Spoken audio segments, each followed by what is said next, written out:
Opticiens et audioprothésistes doivent explorer de nouveaux espaces de création de valeur face à des conditions de marché beaucoup plus difficiles.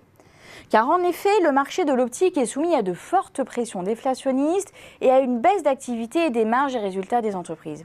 C'est ce que souligne la dernière édition de l'étude Xerfi-Presepta sur ce secteur. Plusieurs facteurs sont en cause.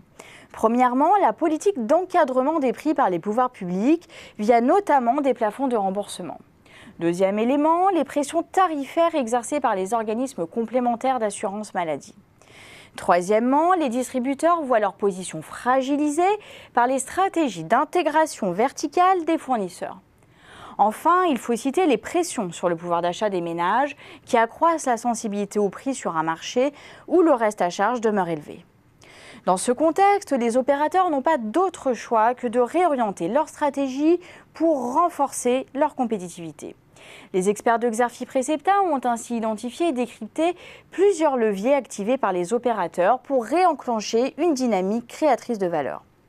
Citons d'abord le positionnement sur le segment du discount. Les conditions de marché vont en effet pousser une partie de la demande à se déplacer vers ce segment. Deuxième levier stratégique, le digital. Les opérateurs cherchent par là à exploiter les mécanismes Web2Store et le dynamisme du e-commerce.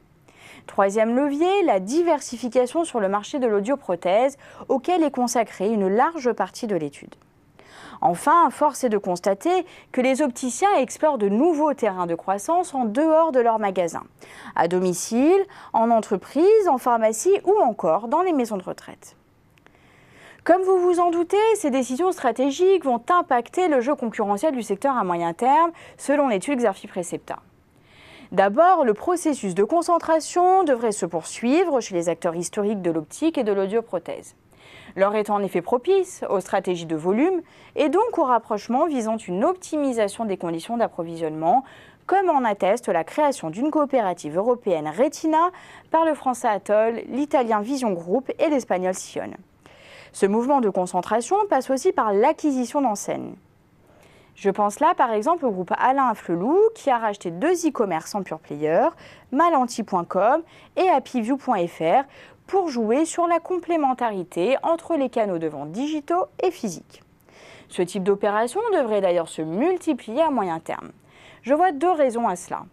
D'abord, la rentabilité des pure players n'est pas une chose acquise, ce qui en fait des cibles de rachat potentielles.